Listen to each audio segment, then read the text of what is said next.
Hi there, this is Rebecca Stark, and I am popping in to do a Do Not Fear DNF video. I think we are at video number 29, so I think we're making some progress here, and you can't quite see him. This is an ear, but I do have Bruce hanging out on my table to be with us. You might actually hear him purring. We'll see. I'm positioning my microphone so it's close to me. You might pick up a little bit of purring. If you do, that's why. So these little pointy things right here. There we go. That's Bruce.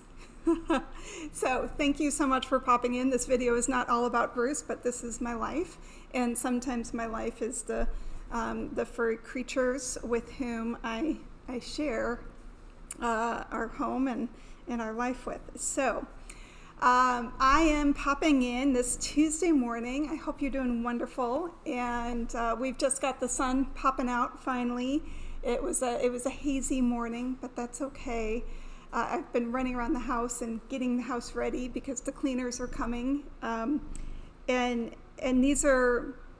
There was one somebody taught me a phrase that I love, and the phrase is, I have problems in areas of my life where I did not previously have areas.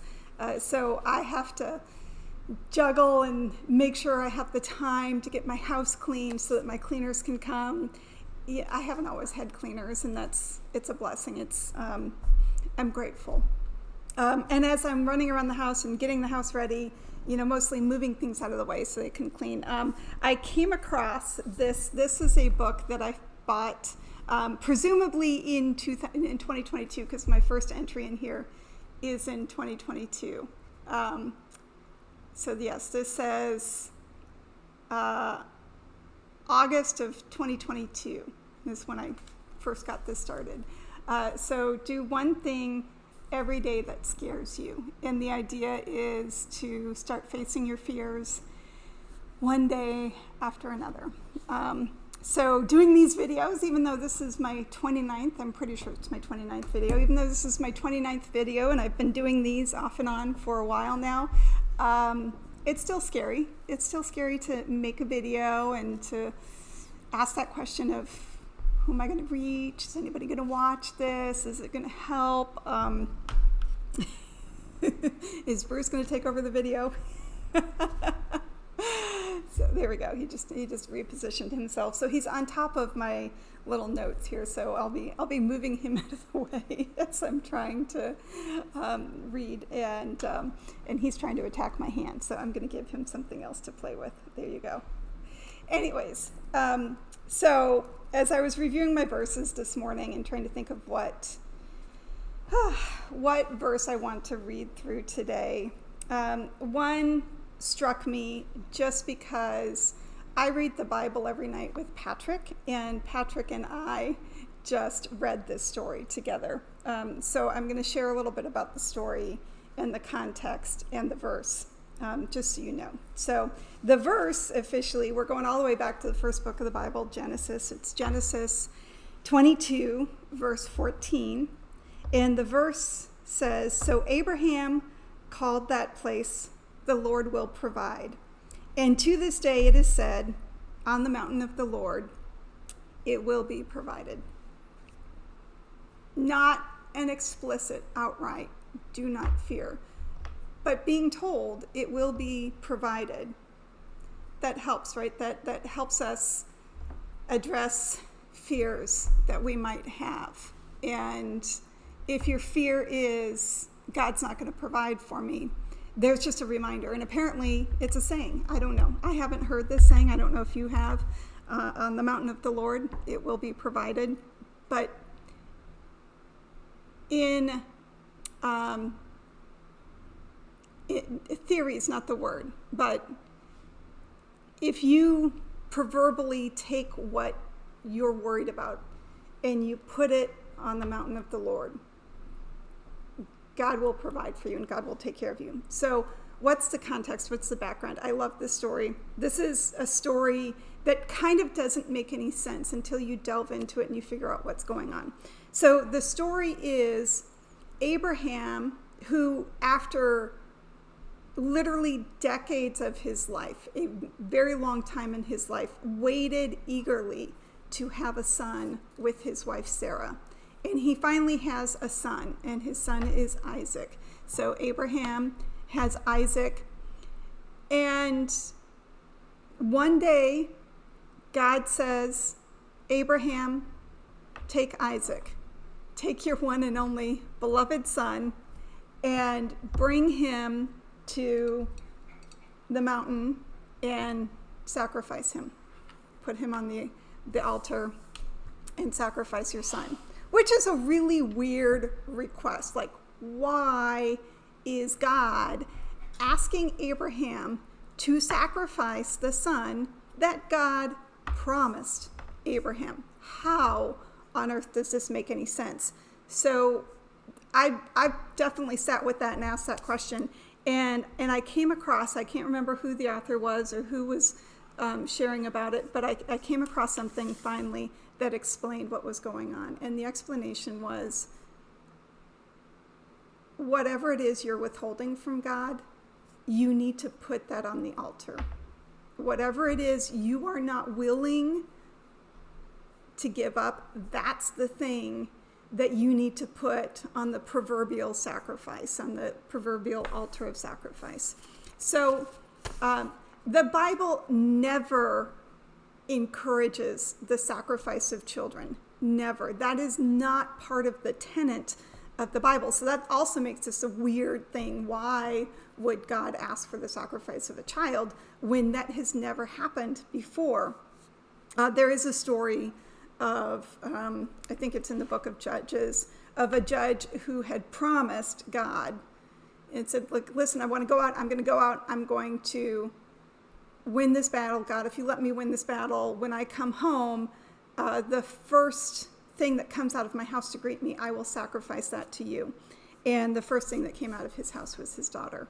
And he did sacrifice his daughter because he said he would. There's weird things in the Old Testament, and it doesn't always make sense. But if you dig down a little bit deeper and you say, well, what's underneath this? Well, what's underneath this is asking, where's your heart? Where is your heart? Is your heart more focused on that thing than it is on God? And that's when God is going to ask you to make a sacrifice. And God is going to say, okay, I want you to give that to me. So that's exactly what's going on here. So God promised Abraham a son. You know, there's a story, I've shared it, I think it was in the second video. There's the story of Hagar, of Sarah giving her maidservant Hagar to Abraham, thinking maybe Abraham's son is supposed to come through Hagar. And they do have a son, and that doesn't go well. And that son then ends up leaving with his mom and heading off into the wilderness. But then they're fine. They go on and they live their life. So Sarah does indeed have a child of her own, the son of her own. And that son is beloved by both Abraham and Sarah, potentially to the point where Abraham is putting that son above God in his life, where it's like, here's God, here's the son, and God's saying, that's not okay, Abraham. You know, I'm your God. I need to be on top of whatever you have going on. So how does that relate to fear? Well, in my experience, if God is on top, if God is above all else, the fear is not there. But if I start putting things ahead of God in my life, that's where the fear starts creeping in. Okay? So I'm making these videos because I want to reach people for the glory of God. I want to talk about fear, and I want to talk specifically about how the Bible says, do not fear, over and over again. It's still scary. It's still scary, and there's still some like little background things, right? Okay, it's a YouTube video. Am I going to become a YouTube star? I don't know. That's up to God. But it's there. It's kind of the thought is like, oh, maybe, you know. And And there's other fears that kind of get tied in there of like, oh, am I, making enough money? Maybe I'm spending too much money. Really taking a look at life and saying, is God in everything? Is God, am I letting God provide for me? Or am I running out there and trying to grab things? Oh, I need this, I'm going to grab this. Oh, I need this, I'm going to grab this. And holding things close to me instead of saying, God, my life is your life. Let me live the life you would have me live. So how does the story of Abraham sacrificing his son, how does that turn out? So it's an interesting story, and you can read it through the Bible, and it's in Genesis 22. So Abraham is called to make a sacrifice. He grabs his son Isaac and said, come on, we're going to go and make a sacrifice to the Lord. By the way, this was common back in the Old Testament, right? They would sacrifice animals. So they're heading up to the mountain, and Isaac asks his father, where is the animal for the sacrifice? And Abraham, who has been told to sacrifice his son, says to his son, God will provide. God will provide. We're going to trust, and God will provide. And they get to the top of the mountain, they start building the altar, and God puts his son on the altar. And God says, stop, Abraham, stop. I don't want you to do this. I just wanted to see what's in your heart. And is your heart focused enough on me that you would do this really extreme thing I'm asking you to do? So, and God says, don't worry. And Abraham looks over, and in the woods nearby, in the bushes, there's a male goat whose his horns got caught in the bush. And so Abraham sees this goat and says, oh, okay, that's my sacrifice. And Abraham says what we heard in the verse, that Abraham called that place, the Lord will provide, because the Lord did provide a sacrifice for Abraham. So Abraham didn't have to sacrifice his son Isaac, and Isaac will grow up and have children, and those children will have children, and those descendants of Abraham will be as many as the grains of sand on in the sea, and the number of stars in the sky. That's the promise that God made, and that's the promise that God holds to. So, big scary thing that God asked Abraham to do. I don't know. I don't think God is ever going to ask you. Hey. Sorry. Bruce decided to try and eat my page from today. I don't think God is ever going to ask you to sacrifice a child. But God might ask you to give me that child. Trust me with that child. Right? I have a child, and if you look in my little do one thing that every day that scares you, at the very beginning, it asks you to make a list. Like, what's a list of things that scare me? And I wrote talking about money. It's true. I wrote writing a book. I don't know if I'm supposed to write a book or not. We'll see. If it happens, it happens. It's okay. Talking about God. Here I am. Here I am, conquering that fear 29 times, talking about God and what God does. Going against my family. But it's okay. Speaking Chinese and Spanish and French. These are all languages I try and practice. Doing something wrong. I mean, I think we know what right and wrong are. Being poor, talking about money, and losing Price, my husband, and or Patrick, our son. So yes, I am afraid of losing my child, but I'm not going to hold my child so close that I'm not going to let God be first in my life and trust God with what happens. we will see. We will see what God puts in my path and what's ahead of me. But today, I can write down, here's like a little blank page, and here what's something hard that I did today. And something hard is I made a video.